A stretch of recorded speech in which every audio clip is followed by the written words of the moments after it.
Vale, tenemos el capítulo 20, Hechos de los Apóstoles, capítulo 20, y el día pasado comentamos los versículos 1 y 2. Es decir, recordemos que San Pablo ha estado predicando en Éfeso, ha estado mucho tiempo, ha podido formar comunidades, no solamente en Éfeso, sino en otras ciudades, pero ya vimos que se monta un motín con motivo de las estatuitas que se hacían, ¿no? ¿Se acuerdan de la diosa que tanto se daba culto allá en Éfeso?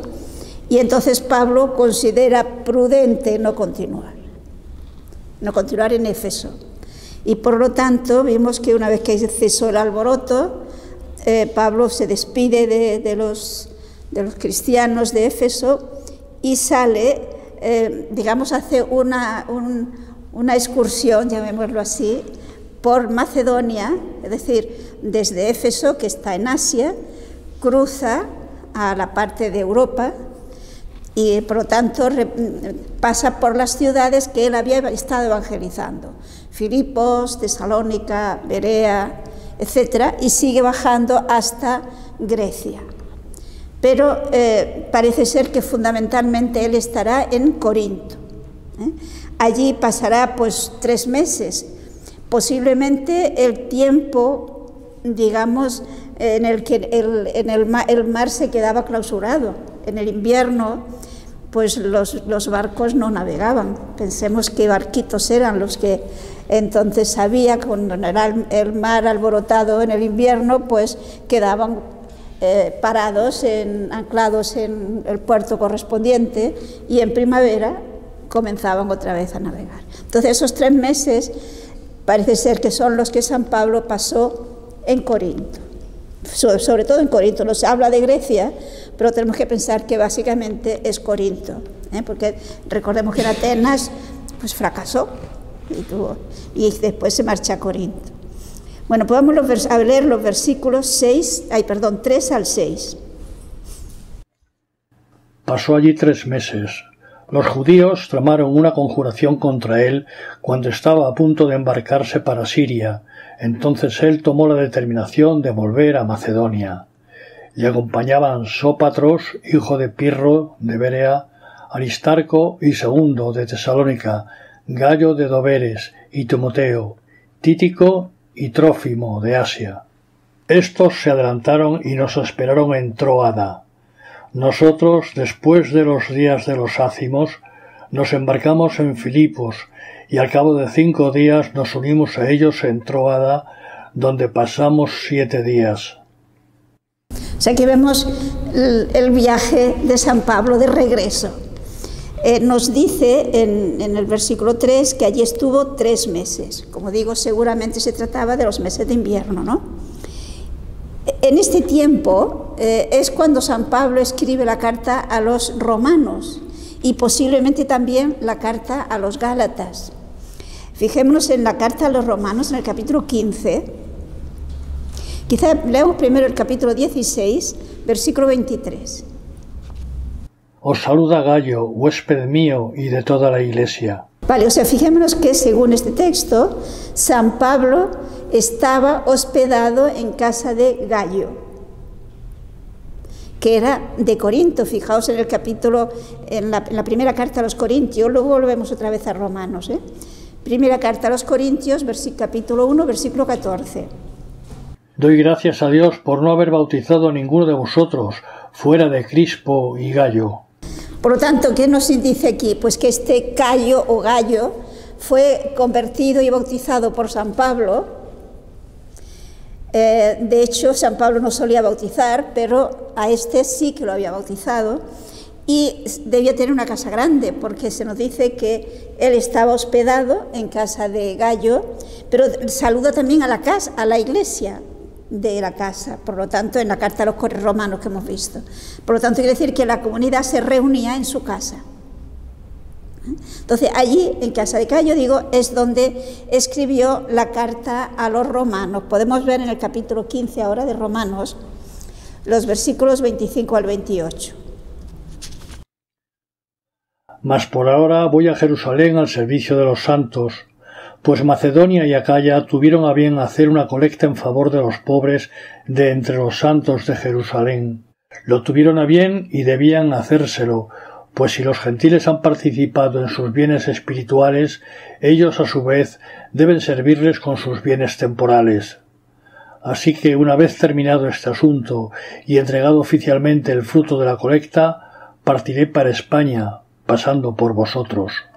En esta carta a los romanos, que como digo escribe desde Corinto, enseguida veremos otro texto que nos lo confirma, expresa él lo que es su programa para los días o meses siguientes. O sea, él piensa ir para llevar la colecta que se ha hecho, creo que ya habíamos hablado de ello, ¿no? Tanto en Macedonia como en Corinto se había hecho una colecta para los pobres de Jerusalén. Entonces él va a Jerusalén para llevar esa limosna que lleva de parte de estos cristianos de Europa, o sea, aparte de Macedonia y de Acaya. Y su plan es, después de haber llevado esa colecta a Jerusalén, ir a Roma para desde Roma venir a España. Este es su proyecto, luego se hará pero de otra forma. Pero él tiene intención porque él quería ir donde antes no se había llevado el Evangelio.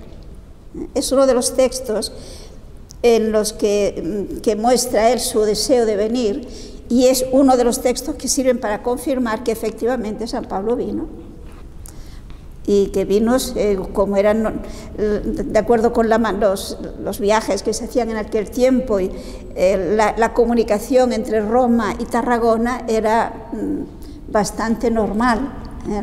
Incluso había quienes venían a veranear a Tarragona, ¿no? Por lo tanto, el camino, según la tradición que hizo San Pablo, fue precisamente a Tarragona, y de Tarragona siguió su tiempo de evangelización. Veamos también el capítulo 16 de Romanos, el versículo 1.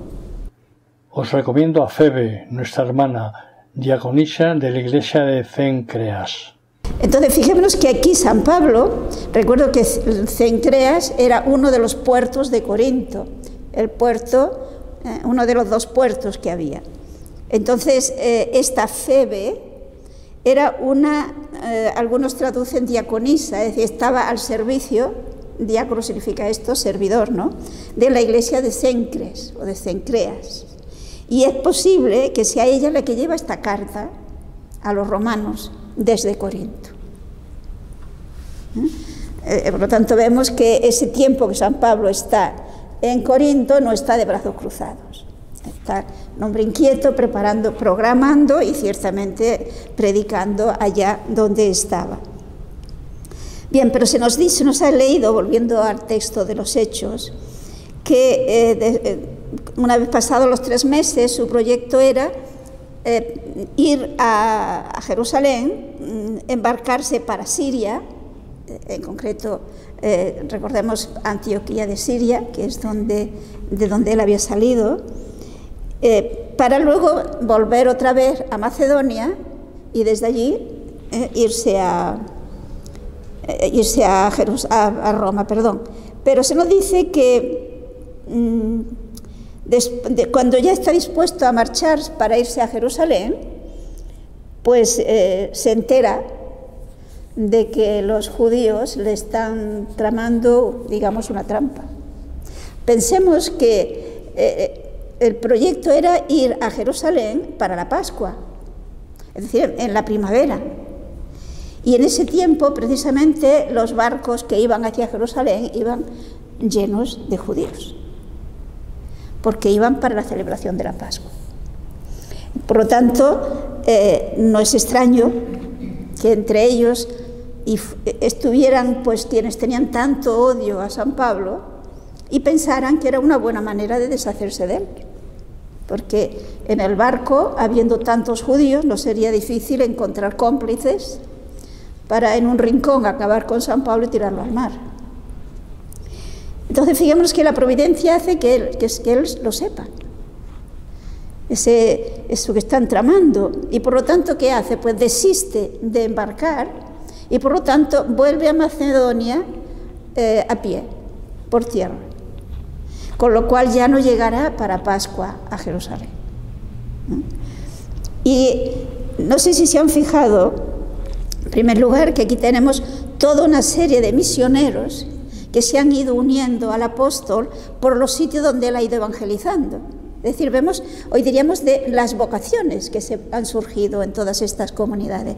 En una comunidad que es una comunidad viva, es normal que surjan vocaciones. Es decir, personas que se sienten llamados a dedicar su vida al Evangelio. Aunque todos tenemos que vivir el Evangelio, pero una dedicación total, ¿no? Entonces aquí vemos que los que le acompañan están Sópatros, que es de Pirro, que es originario de Berea. Recuerden que Berea fue aquel sitio donde después de Tesalónica San Pablo se marchó. También de Tesalónica hay Aristarco y Segundo. Gallo es de Derbe, es otro Gallo, se ve que era un nombre que era más o menos conocido. Tenemos a Timoteo, que también le acompaña, que ya lo habíamos visto, que era de Listra, es decir, es de Asia, y Tíquico y Trófimo, que también son de Asia.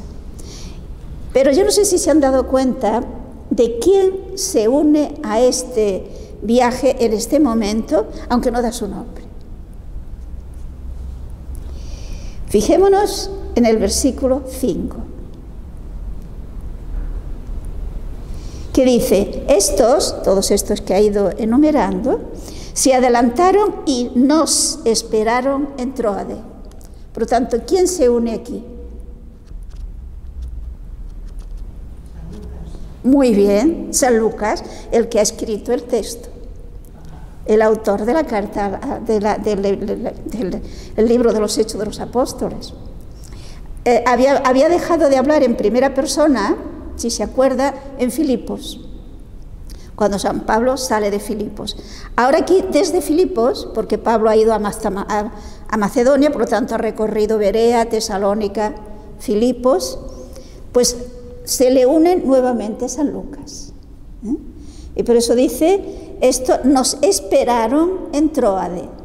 Si recuerdan, Tróade, si lo pueden ver en el mapa, está en la costa, en la parte de Asia, digamos en la actual Turquía. Desde Tróade fue que embarcaron para ir a Filipos, cuando evangelizaron Filipos. Pues ahora llegan a Tróade. Entonces, ellos, Lucas, por lo tanto, dice, nosotros, no sabemos quién iba con él, desde Filipos, después de algunos días, después de los ácimos, fijémonos que los cristianos todavía tenían devoción a algunas fiestas de los judíos, como esta de los ácimos. Entonces se detuvieron 5 días y luego se unieron con ellos en Tróade. Aquí ya tenemos, por lo tanto, en Tróade a todo el grupo de misioneros junto con San Pablo reunidos. Y observemos un detalle en este final del capítulo 6. Dice que en Tróade se detuvieron 7 días, es decir, una semana completa. Y esto es interesante para lo que ahora se nos va a decir. Podemos ver el versículo 7 en concreto. El primer día de la semana, estando nosotros reunidos para la fracción del pan, Pablo, que debía marchar al día siguiente, conversaba con ellos y alargó la charla hasta medianoche. Es decir, fijémonos, ha estado 7 días en Tróade. Y el primer día de la semana, ¿qué día es el primer día de la semana? El domingo, es cuando se reúnen para celebrar la fracción del pan. La fracción del pan es el nombre como reconocían, como nombraban a los primeros cristianos a lo que nosotros llamamos la celebración de la Eucaristía o la misa. Por lo tanto, fijémonos que ya aquí vemos cómo vivían los primeros cristianos.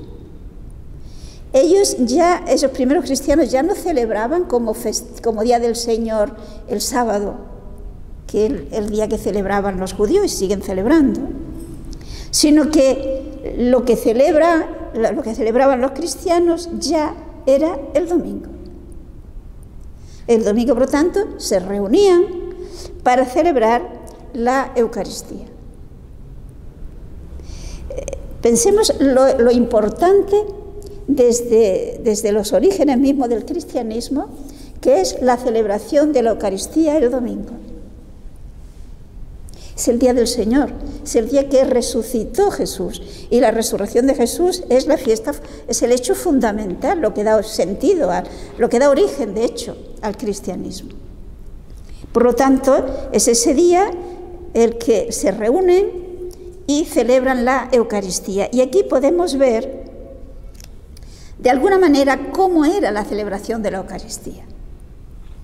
Observemos que hay una primera parte, igual que nuestras misas, hay la liturgia de la palabra y la liturgia eucarística propiamente dicha, ¿no? Entonces, en la liturgia de la palabra se hacen las lecturas y hay la homilía. Pues aquí, si se han fijado, la homilía de San Pablo, como que debía partir al día siguiente, se prolongó hasta la medianoche. Es decir, no fue una homilía de 10 minutos, sino una larga homilía. Pues ¿por qué? Pues porque San Pablo aprovecha todas las oportunidades en las que tiene los cristianos para formarlos a fondo, tanto más cuanto que se va a marchar, allí está de paso. Entonces, como digo, hay la primera parte, que es la parte de la litúrgica de la palabra, y a esa lectura continúa con la homilía propiamente dicha. ¿Pero ellos celebran la Eucaristía por la tarde? Por la tarde o por la mañana, es igual. Tengamos en cuenta que el celebrar la Eucaristía por la mañana, cuando nosotros éramos jóvenes, ¿no?, hace años, eran leyes de la Iglesia que se debían a aquella ley de la Iglesia en la que decía que para comulgar había que estar sin comer desde las 12 de la noche anterior. Entonces, claro, si había que estar desde las 12 de la noche anterior, no vamos a tener una Eucaristía a las 7 de la tarde. Es mucho ayuno, ¿no? Entonces, la Iglesia, la ley del ayuno eucarístico la ha ido cambiando en cada momento. De hecho, sabemos, por ejemplo, por la carta a los Corintios, que aquellos primeros, pues incluso tenían una cena que precedía la Eucaristía. O sea, entonces el ayuno eucarístico no se había valorado, porque el sentido del ayuno eucarístico es para ayudarnos a tomar conciencia de qué es comulgar, qué es recibir al Señor, ¿no? Entonces, para que tengamos un tiempo de pensarlo, de prepararnos de alguna manera. Este es el sentido. Pero cuando el cristianismo lo tiene bien arraigado y sabe lo que está haciendo, etcétera, que supongo que esto ocurría entonces, pues no era necesario el ayuno eucarístico. Es decir, no sé si se fijan que las leyes de la Iglesia cambian, se acomodan a la situación de la comunidad cristiana, porque las leyes de la Iglesia, el objetivo de las leyes de la Iglesia es ayudar a vivir a fondo la fe. Luego las leyes van cambiando dependiendo de las circunstancias, ¿no?, y de la situación de la persona. Entonces, ciertamente, la Eucaristía San Pablo la celebró por la noche.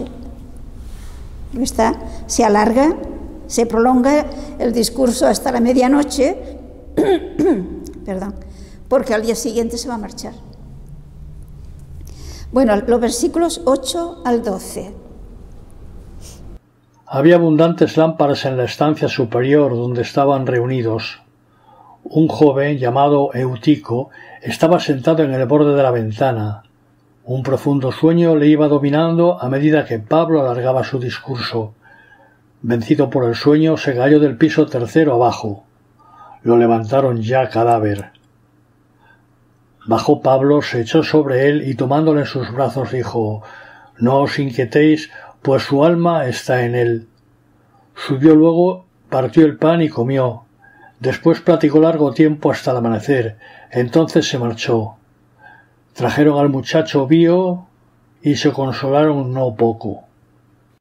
O sea, aquí vemos una celebración de la Eucaristía en aquel tiempo.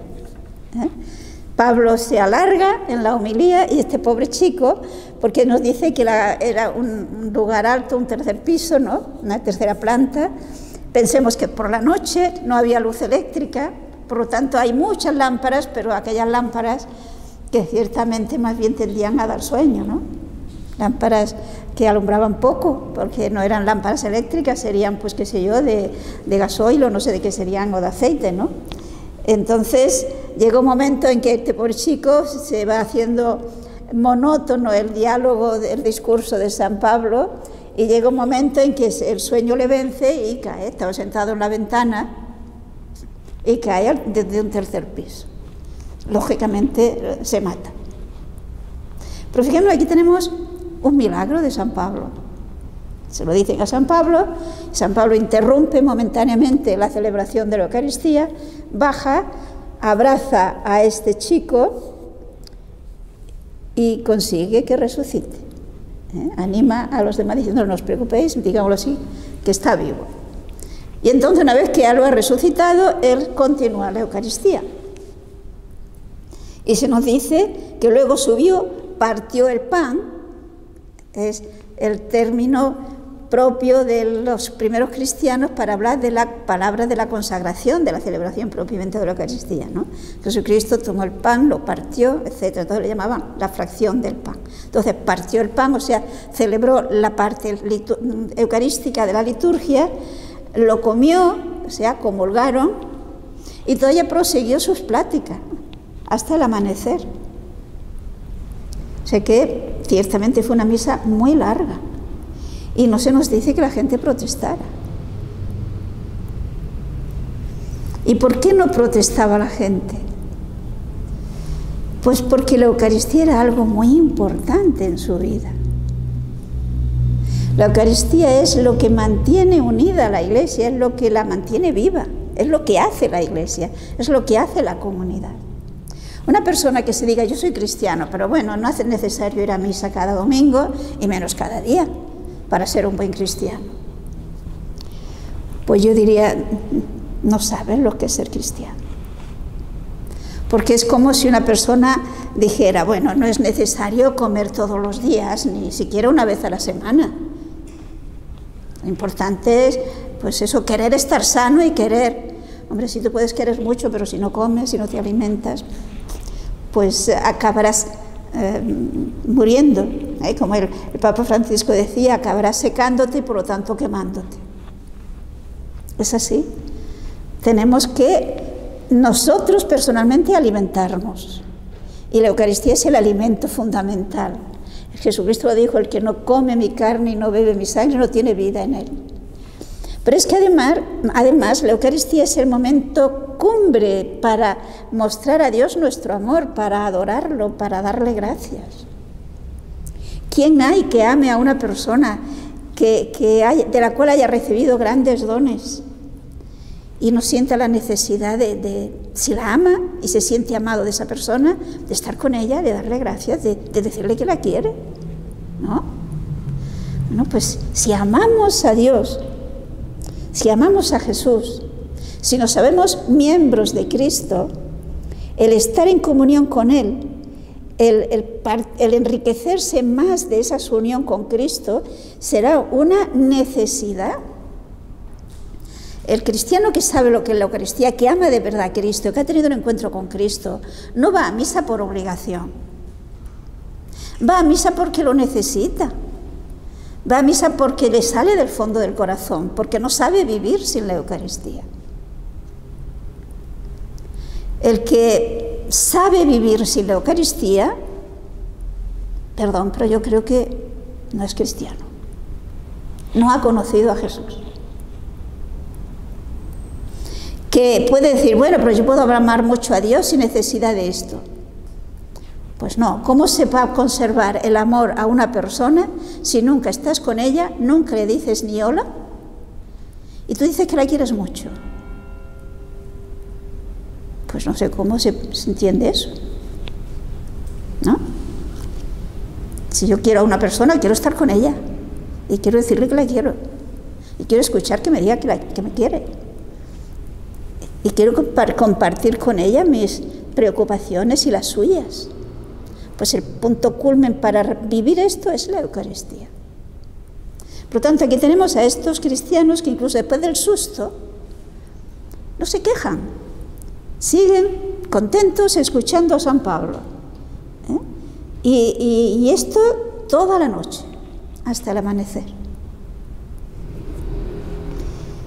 Creo que tenemos que aprender mucho de los primeros cristianos. Continuamos desde el versículo 13 al 16. Nosotros nos adelantamos a tomar la nave y partimos hacia Aso, donde habíamos de recoger a Pablo. Así lo había él determinado. Él iría por tierra. Cuando nos alcanzó en Aso, le tomamos a bordo y llegamos a Mitilene. Al día siguiente nos hicimos a la mar y llegamos a la altura de Quíos. Al otro día atracamos en Samos y después de hacer escala en Trogilión, llegamos al día siguiente a Mileto. Pablo había resuelto pasar de largo por Éfeso para no perder tiempo en Asia. Se daba prisa porque quería estar, si era posible, el día de Pentecostés en Jerusalén. Como vemos aquí, si seguimos el mapa, nos va indicando el recorrido bordeando la costa, digamos, de Turquía. No nos dice San Lucas por qué San Pablo prefiere ir desde Tróade hasta Asón por tierra.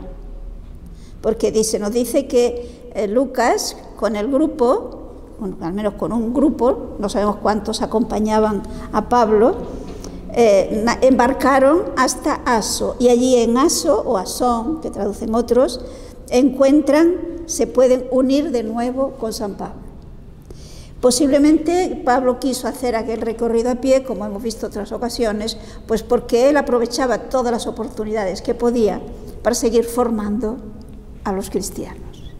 Es decir, observemos que Pablo tiene muchísimo interés, y esto lo vamos viendo continuamente en el libro de los Hechos, para que los cristianos no se quedaran, podríamos decir, con la preparación de primera comunión, sino que conocieran a fondo la doctrina, que conocieran a fondo el mensaje de Jesús, porque solo conociéndolo a fondo se puede vivir con ilusión.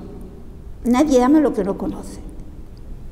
Entonces, tiene interés por aprovechar todas las oportunidades. Y aquí tenemos que este trecho, que no es pequeño, lo recorre por tierra, y entonces en Asón se une junto con los demás que vienen en aquella embarcación. Y de aquí pues nos va diciendo los distintos lugares por donde va pasando hasta llegar a Mileto.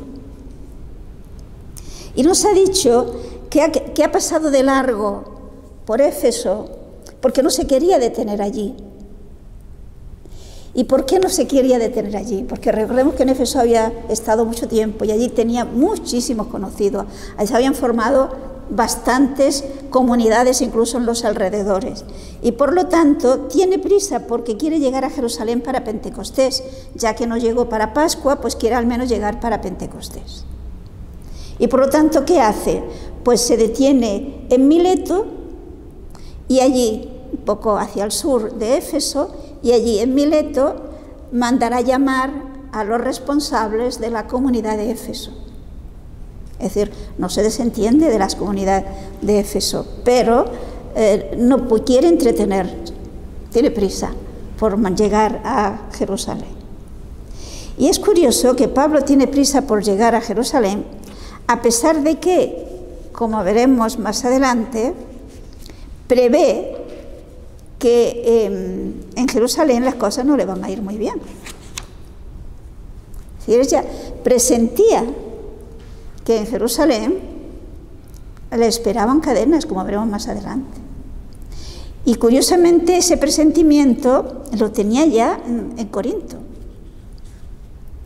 En la carta a los romanos, que hemos visto que escribe desde Corinto, habla de ello. Y sin embargo, él tiene prisa por ir a Jerusalén. Es decir, fíjense que es muy importante, esto lo vamos a ver enseguida, porque es como conocer a San Pablo, digamos, en su interior. Porque básicamente el libro de los Hechos nos va narrando las actividades de San Pablo. Pero en el discurso que veremos que ahora pronunciará a los dirigentes, a los sacerdotes y obispos de Éfeso, le hable su corazón, le hable su conciencia. Y vemos qué es lo que movía a San Pablo a esta insistencia en llevar el Evangelio a todos los lugares posibles, a pesar de tantas dificultades como va encontrando. Porque evidentemente la vida de San Pablo, esta predicación evangélica de San Pablo, llevó consigo sufrimientos no pequeños. Quizás valdría la pena aquí que leyéramos lo que nos dirá él mismo en la segunda carta a los Corintios, en el capítulo 11, versículos 23 al 28.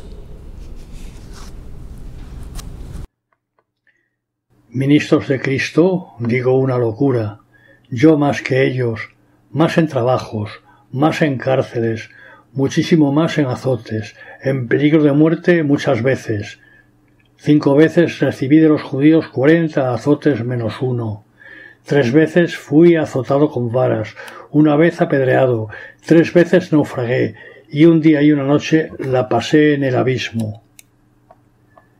Viajes frecuentes, peligros de ríos, peligros de salteadores, peligros de los de mi raza, peligros de los gentiles, peligros en ciudad, peligros en despoblado, peligros por mar, peligros entre falsos hermanos, trabajo y fatiga, noches sin dormir muchas veces, hambre y sed, muchos días sin comer, frío y desnudez. Y aparte de otras cosas, mi responsabilidad diaria, la preocupación por todas las iglesias. Fíjense aquí cómo nos resume lo duro que fue para San Pablo todos estos viajes misioneros. Y no se desanimó. O sea, azotado por los judíos, aquello que le daban 40 azotes menos 1, ¿no? O sea, los judíos determinaban los azotes, pero lo sufrió repetidas veces. Y otra vez con varas. Recordemos que incluso cuando le azotaron si no recuerdo mal ahora, era en Filipos, aquellos no fueron de parte de los judíos, por lo tanto le dieron bastantes más de los 40. Luego naufragios, peligros en ríos, peligros y tal. ¿Y qué es lo que hacía que él todo esto no le desanimara? Todo esto no le hiciera desistir. Él diría: el amor de Cristo le constriñe. Él experimentó ese amor personal, él comprendió íntimamente ese amor personal de Cristo. Cristo dice: me amó y se entregó por mí. Y sabe, San Pablo comprende que ese amor que Cristo tiene a Pablo lo tiene por cada uno de los seres humanos. Y por lo tanto que lo que Cristo quiere es que conozcan el Evangelio y que se conviertan y sean felices y se salven. Por lo tanto, Pablo se siente urgido a llevar el mensaje y no tiene en cuenta las consecuencias que él personalmente pueda sufrir. Esto es un auténtico cristiano. No sé si lo vemos. Cuando por una pequeña cosita, una pequeña dificultad, dejamos de hacer lo que sabemos que Dios quiere que hagamos, no sé hasta qué punto podemos decir que amamos a Dios y que amamos a Jesús y que somos cristianos. ¿Cómo pudo el Evangelio llegar tan lejos en aquel tiempo, primero, con las dificultades que había entonces? Pues porque tenían esa conciencia del amor de Cristo a cada uno de nosotros.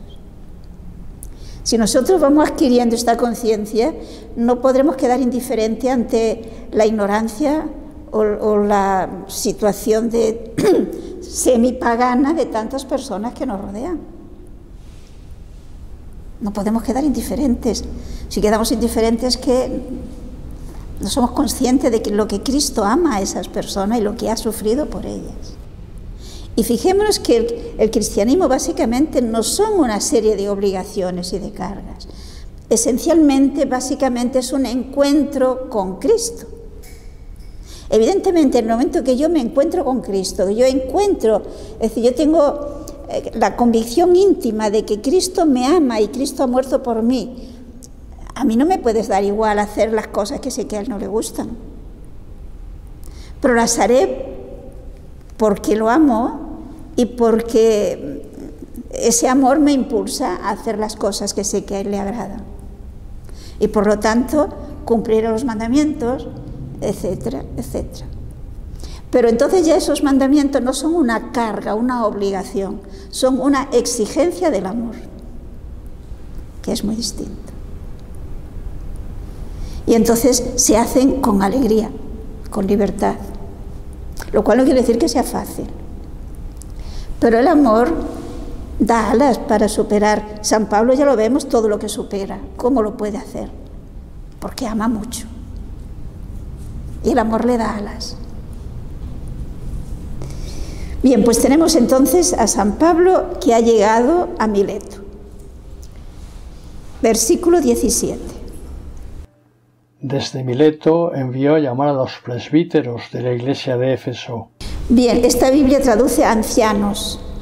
Recordemos que ancianos es la traducción de presbítero.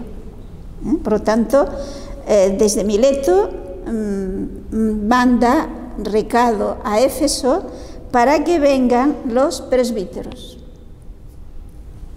Y fijémonos, es decir, los sacerdotes.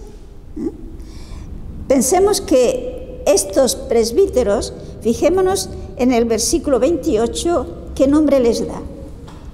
Luego lo volveremos otra vez, pero para que nos fijemos en ese detalle. Tened cuidado de vosotros y de toda la grey, en medio de la cual os ha puesto el Espíritu Santo como vigilantes para pastorear la iglesia de Dios, que Él se adquirió con la sangre de su propio Hijo. Por lo tanto, fijémonos, los que en el versículo 17 llama presbíteros, en el versículo 28 les llama obispos. Es decir, fijémonos que esto nos demuestra que en aquella iglesia primitiva, el lenguaje, el nombre que se daban, aún no estaba fijado.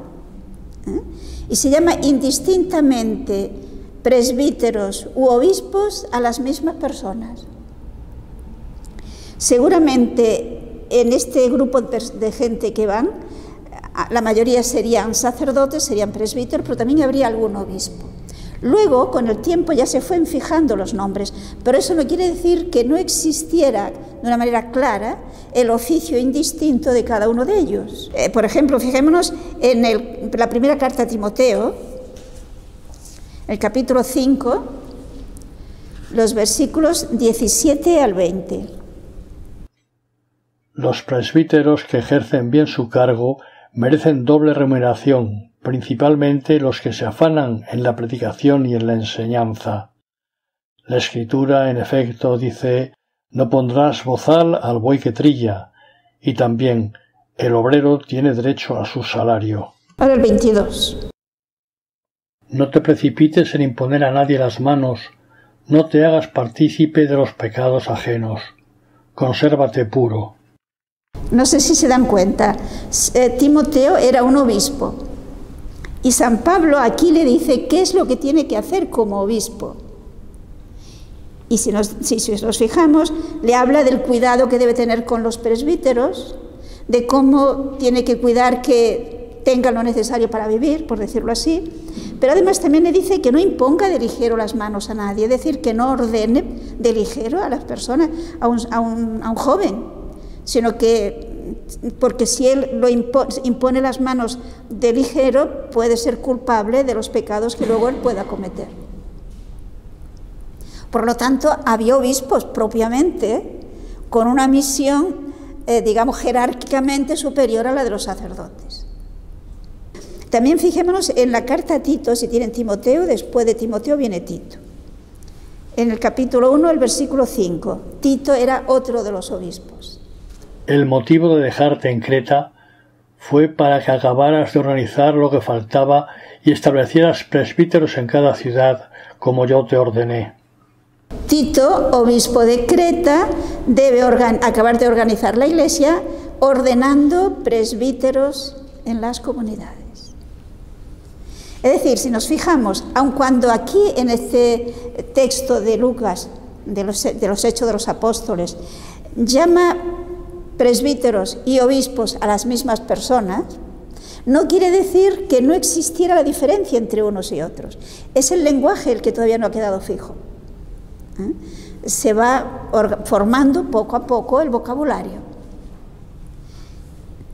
Entonces llama a los presbíteros de Éfeso y de sus alrededores, como digo, entre ellos seguramente habría algún obispo, y les va a dar lo que podríamos llamar como su testamento espiritual.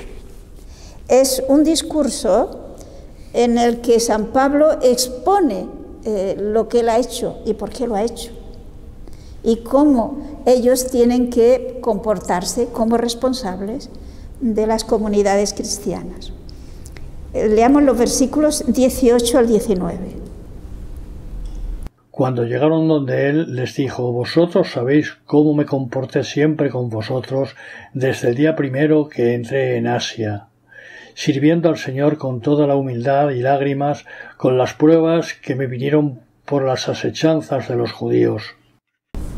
Fijaos cómo comienza San Pablo. Vosotros sabéis cómo yo me he conducido con vosotros. Es decir, pensemos que aquellos primeros grupos de sacerdotes y de obispos no tenían el modelo de ningún obispo ni de ningún sacerdote. La Iglesia estaba naciendo.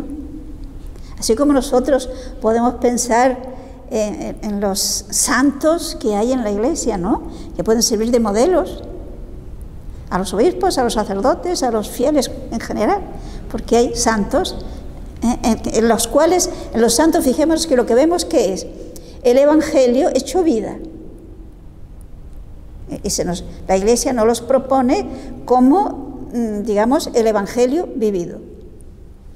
Por lo tanto, como modelos y como intercesores. Pero aquellos primeros cristianos no tenían modelos, no tenían en qué apoyarse para saber cómo vivir, digamos, materialmente, puntualmente, la vida como cristianos. Por lo tanto, ¿quién tienen que ser los modelos? Pues los que estaban llevándole el Evangelio.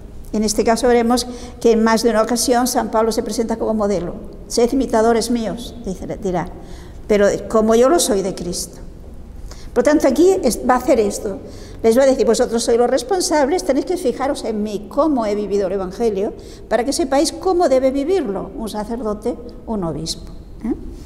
Y que él empieza diciendo: vosotros sabéis cómo me conduje con vosotros todo el tiempo desde que llegué a Asia. Es decir, no olvidemos que Éfeso era la capital de Asia, por lo tanto, hablar de Asia se refiere a Éfeso en concreto. Y nos dice que lo que hizo fue servir al Señor con toda humildad. Esta expresión quizás nosotros la reducimos demasiado. Pero, por ejemplo, ¿se acuerdan cuando Jesús dirá: aprended de mí que soy manso y humilde de corazón? Es decir, fijémonos que van unidos la mansedumbre, la paciencia, que incluye, por lo tanto, la acogida, la actitud de saber soportar, con la humildad. En la manera como San Pablo nos describe cómo de ser un cristiano, digamos, cómo debe ser un sacerdote, un presbítero, nos podría decir de alguna manera lo que quiere decir él con esto. Se ha procedido con toda humildad. Fijémonos en la segunda carta a Timoteo, el capítulo 2, los versículos 24 al 26. Y a un siervo del Señor no le conviene altercar, sino ser amable con todos, pronto a enseñar, sufrido, que corrija con mansedumbre a los adversarios, por si Dios les otorga la conversión, que les haga conocer plenamente la verdad, y volver al buen sentido, librándose de los lazos del diablo, que los tiene cautivos, rendidos a su voluntad. Si fijamos cómo nos presenta que el presbítero no debe ser altanero, no debe ser una persona discutidora, una persona que quiera imponerse por la fuerza, sino que todo lo contrario, ha de ser manso y estar en una actitud de prontitud para enseñar, para aprovechar todas las circunstancias y saber sufrir, saber soportar, saber aguantar, y por lo tanto con mansedumbre para a las personas que no se comportan bien corregirles, pero sin dureza. con mansedumbre, para de esta manera ayudarle a la conversión. Porque cuando se usa la dureza, el enfrentamiento, la persona se protege y se defiende. Esto nos pasa a nosotros, ¿no? Si alguien nos ataca, nos defendemos. Entonces, esto más o menos seguramente es lo que él quiso decir cuando nos dice aquí que se ha portado, se ha conducido en Éfeso sirviendo al Señor con humildad y además con lágrimas y en tentaciones que le venían. Recordemos todos los problemas que San Pablo tuvo que sufrir en Éfeso, de parte de los judíos y de parte de los comerciantes de imágenes, ¿no? Y muy interesante el versículo 20 al 21, y nos quedamos aquí. ¿Cómo no me acobardé cuando en algo podía seros útil? Os predicaba y enseñaba en público por las casas, dando testimonio tanto a judíos como a griegos, para que se convirtieran a Dios y creyeran en nuestro Señor Jesús. O sea, aquí teníamos el objetivo de lo que él pretendía, lograr el mayor número posible de personas que se encuentren con Jesús, que se conviertan, por lo tanto. Y entonces, fijémonos, esto es muy fuerte, no omití nada de cuanto os fuera de provecho. Es decir, ni por miedo, ni por respeto humano, ni por ninguna otra razón, dejó de enseñar lo que sabía que era necesario que supieran, aunque muchas veces eso que enseñara no les gustara a los que escuchaban. Porque claro, si se trata de una persona que vuelve del paganismo, pues seguro que habrá costumbres y mentalidades y cosas que hay que corregir. Pues él no se privó de nada que era necesario para que realmente fueran unos buenos cristianos. Y fijámonos bien que esto lo hizo en público y enseñándoos también en privado, con lo cual nos hace ver cómo había por parte de San Pablo el esfuerzo de encontrarse personalmente con la gente. El contacto personal es muy importante. Entonces él aprovechaba todas las oportunidades, en privado y en público, encontrándose con la gente para poder encontrar. Y por lo tanto, él esto lo ha hecho con judíos y con griegos, es decir, con judíos y con paganos, para intentar finalmente que crean en Jesús. Esa es la meta, que crean en Jesús. ¿Y saca algo él personalmente de conseguir esto? No, porque recordemos que él ni siquiera recibía en compensación, ni económicamente no quería recibir nada, porque él quería vivir de su trabajo.